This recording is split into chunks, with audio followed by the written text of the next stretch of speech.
Dia ampifaliana indray no iainana amintsika eto amin'ity fandarana ity ry havako. Handeha hisaotra an'Andriamanitra hatrany isika toy ny mahazatra.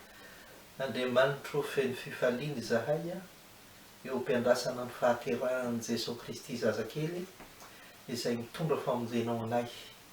Koa hatreo amin'ny alalan'ny fananiao masina hatrany izao fampizarana ataonay izao. Misaotra indrindra Tompo. Amen. Amin'ity an'ity isika ry havako dia hijery zavatra manokana mihitsy satria ao anatin'ny vanim-potoana izay hiandrasantsika ny krismasy isika izao. Noho izany dia te hifampizara aminao aho ity hoe advento ity. Inona marina moa no tsara fantatra mahakasika ny advento satria zavatra mba hiainantsika kristianina zany tsara tokony mba ho fantatsika hoe inona ny tsara fantatra momba ny advento. Ny advento dia avy amin'ny teny latina izy io, manao hoe adventus izay midika hoe fahatongavana, na hoe amin'ny teny frantsay zany dia hoe arrivé, venu, avènement, sy ny sisa sy ny sisa. Ka manana ny tantarany ny advento fa ho antsika kristianina ny atao hoe advento dia ilay fotoana hanomanana sy hiandrasana ny fahatongavan'ny fahaterahan'i Jesosy Kristy ilay mpamonjy atsika izany. Koa raha ny fandaminana dia ny hoe ireo herinandro alahady efatra mialohan'ny krismasy no antsoina hoe advento. Izay no mahatonga antsika hoe manomboka advento indray zao ny taom-piangonana. Ary raha teo amin'ny tantaran'ny fiangonana aza dia tsara ny manamarika fa hoe ny alahady voalohany amin'ny advento no alahady anombohan'ny taom-piangonana, zany hoe ny année liturgique zany amin'ny filaza azy amin'ny teny frantsay. Ka dia tsara ho fantatsika izay manao hoe ny advento dia fotoana fiandrasana sy fanomanana ny fahatongavan'i Jesosy Kristy Tompo. Ka ilay izy tahaka ny rehetra ihany fantatsika tsara fa hoe rehefa ho avy zay ny ankizy miandry voaka isika sy ny karazany dia mba misy fanomanana tanterahana ao anatiny ao, fa tsy hoe mipetraka fotsiny dia miandry fotsiny eo. Ka misy telo ny fanomanana ao anatin'ny advento ary tokony ho fantatsika tsara zany aho satria mbola ao anatin'ny advento isika izao.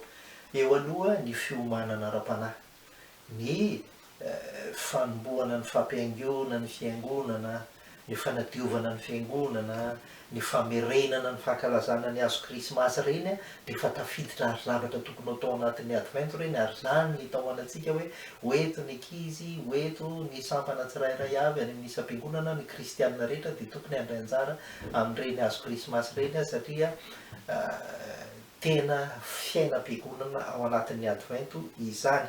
Ary dia eo ihany koa moa zany ny fiaraha-mandinika ny tantaran'i Jesosy ao amin'ny soratra masina, na ny ao amin'ny testamenta taloha na ny ao amin'ny testamenta vaovao. Mandritra ny advento zao zany ianao dia miara-mandinika an'ireny rehetrarehetra reny hoe fa nahoana tokoa moa noho izao ny tantarany nahatongavan'i Jesosy olombelona toa antsika hamonjy antsika. Fa misy koa ny fiomanana ara-tsaina. Fantatsika tsara fa rehefa miandry voaka isika dia tsy nirindana be ihany, misomebiseby isika, ary matetika dia tokony ho fantatsika fa anisan'ny fiomanana ara-tsaina mihitsy zany mandritra ny advento ny fotoana tena hiverenana matetika any am-piangonana, tsy isaky ny alahady fotsiny ihany mantsy amin'io fa miverina any manao répétition tsika ho isika, manao zavatra hafa sy ny sisa sy ny sisa, dia fanomanana ara-tsaina daholo rehetrarehetra reny. Ary dia tokony hisorotra any amin'ny endriky ny kristianina fa tsy nirindana izy, feno fifaliana izy, ary indrindra koa fiarah-miasa no aseho anatin'ny advento. Misy ny olona hafa ry havako dia mieritreritra hoe ny krismasy avy hatrany no tonga dia mety mahafinaritra feno fifaliana fa ilaina ny advento hiomanana ara-tsaina ao anatin'izany. Dia mazava ho azy moa fa eo ny fiomanana ara-batana, mividy akanjo isika, ny fitafiana, ary eo ihany koa ny manomana sakafo isika rariny ary tokony ataontsika kristianina zany ao anatin'ny fetin'ny advento sy ny krismasy araka izany. Ny fanamariako ry havako dia izao ho an'ny ankizy manokana izy ity. Tena misy dikany lehibe ho an'ny ankizy sy ny tanora ny advento satria nahoana fotoana hanehoana hita maso ny fahatongavan'i Jesosy ho tonga olona tahaka atsika io, zany hoe fotoana anomanana io. Ao anatin'ny advento anomanintsika reny zanantsika reny, satria ny ankizy moa dia fantatsika tsara fa mifototra amin'ny fahitana sy ny hita masony azy ny tena zava-dehibe. Ao anatin'izay araraoty no mitondra ny ankizy sy manay anjara, mampandray anjara ny ankizy ao anatin'ny advento amin'ireny any am-piangonana sy ny hafa rehetrarehetra reny izay fankalazana ny krismasy fa ilainy zany ahafantarany fa tena nisy Jesosy ary tena tonga ho antsika tokoa izy. Be hitantsika tsara amin'izany izany ny antony mba asianan'ireny hoe crèche amin'ny haingon-trano reny, amin'ny haingo any am-piangonana, ny hazo noely sy ny sisa ilain'ny ankizy reny amin'izay mba hita maso andresen-dahatra azy ho tian'i Jesosy Kristy tompo.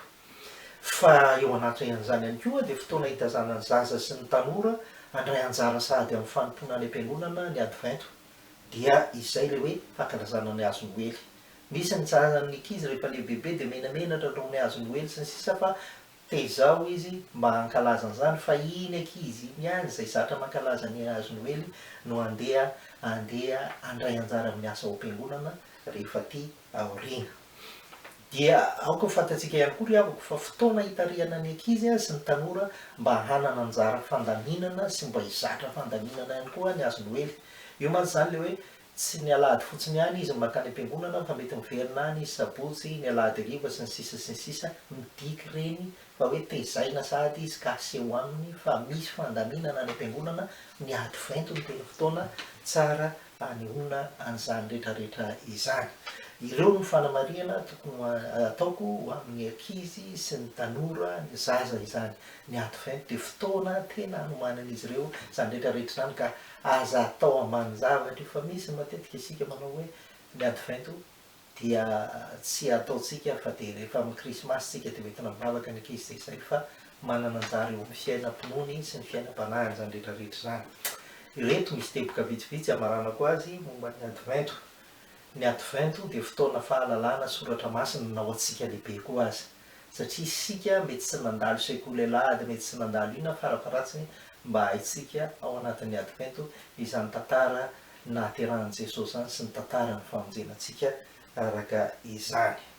Fotoana ny fanetretena sy ny fandinian-tena koa nefa ny advento raha tarafina amin'ny Maria izay nilazainy ny anjely Gabriela fa hoe hiteraka zazalahy izy dia ny Mesia zany, ka mba tokony alaina tahaka ao anatin'ny advento ny fanetretena sy ny fandinian-tena izay tokony ataontsika araka izany.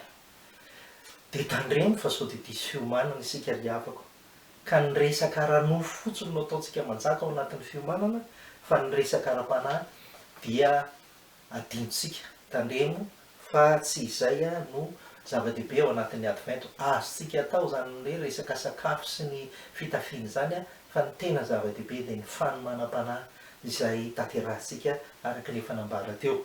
Dia misy indraindray ry havana ny advento n'izao tontolo izao no lasa resaka matanjaka ao amintsika, izany hoe le resaka ara-barotra sy ny sisa reny tandremo fa tsy mety reny. Ny fiomanana io ohatra, ny fanavahanao ny hazo noely sy ny karazany io dia tandremo fa sao dia misy fombafomba ny fivavahana izay tsy kristianina akory tafiditra any anatin'ireny ravaka rehetrarehetra reny. Aka ohatra anankiray fotsiny aho entiko hamarana anazy. Tadidio fa fahazavana mitohy no entin'i Kristy io antsika. Ka raha jiron'ny pipika maty ny rehetra dia maty reny tsy mendrika ho andravahana ny trano kristianina mihitsy izany rehetrarehetra izany, fa mamitaka sy mandainga ny fahatongavan'i Kristy ilay fahazavana lehibe mandrakizay ho antsika. Dia tandremo fa misy advento sandoka hanararaotana antsika amin'ny linan'ny saintsika zao amin'ny Kristy arak'izany. Koa ity misy fiomanana voalazan'ny soratra masina manao amin'ny fiavian'i Jesosy Kristy izay inoko fa hanampy anao amin'izao advento izao, manao hoe njahana misy feon'ny miantso any anefitra hoe amboary ny lalan'i Jehovah, ataovy mahitsy ny lalaka-leny. Mateo 7:7. Dia mba ho adventifeno fifaliana ny advento iainantsika amin'ity taona 2022 ity sy ny ho avy ihany koa.